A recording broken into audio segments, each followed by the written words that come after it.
Père et du Fils et du Saint-Esprit, ainsi soit-il. Martin, l'évêque de Tours, s'est rendu à Cande pour y porter la paix à la communauté des prêtres divisés. Dût-il y dépenser ses dernières forces, il ne saurait se résoudre à la situation telle qu'elle est devenue. La tâche accomplie, il s'alite pour une dernière fois. L'attente impatiente du ciel transparaît tant dans son attitude que ses disciples désolés le supplient, l'objurguent même de ne pas les laisser. S'étant tourné vers Dieu, Martin a alors cette formule célèbre « Non recuso laborem ». Seigneur, si je suis encore nécessaire à mon peuple, je ne refuse pas le labeur, que votre volonté soit faite. Celui dont le nom portait la trace de la divinité de la guerre, lorsqu'il avait quitté le métier des armes pour la milice du Christ, n'avait pas abandonné la nécessité du combat, ni abdiqué le courage qu'il requiert. Combat contre les dissensions dans l'Église, je viens de le dire. Combat aussi contre le paganisme. Combat encore contre les hérésies.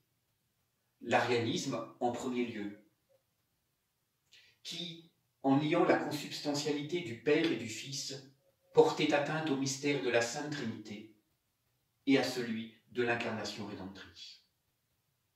Au priscillianisme, en second lieu, cette forme d'ascétisme qui aurait suscité la sympathie du moine qu'était Martin, si cet ascétisme ne portait une ombre manichéenne sur la société et l'Église dans son rejet du corps et du mariage, si surtout il ne scrutait avec curiosité et inquiétude les écrits apocryphes, les prétendues révélations. Ce combat, pour la vérité sublime de la foi et pour l'équilibre des vertus, s'il fut constant en Martin, ne fut pas impitoyable pour autant. Selon la parole de la messe des pontifes que nous entendons aujourd'hui, au temps de la colère, il sait faire réconciliation. Ainsi, Martin s'opposa-t-il, s'éleva-t-il contre les violences infligées aux Priscillianiens, et, avec le pape Cyrus et Ambroise de Milan, il protesta contre la sentence de mort portée contre leur chef par l'empereur. Il en allait alors de la foi qui se déploie en charité, de la foi qui étend du domaine propre de l'Église à cette seule Église pour juge et régulatrice. Le courage requis en de tels combats se fut élevé à un degré suprême éminent, celui-là même, pour prendre un exemple, mais il est opportunément choisi aujourd'hui, celui des soldats de la Grande Guerre, en ce 11 novembre. Ceux qu'avait en sa pensée Henri Pourrat, lorsqu'il déclarait de leur courage lié à l'amitié qu'il est un éveil, un manque entier de paresse, le goût de faire et de s'opiniâtrer contre le mal. Cette vigilance, cette absence de paresse, cette passion pour l'œuvre de Dieu, Martin l'avait acquise dans le silence des cloîtres de Ligugé et de Marmoutier.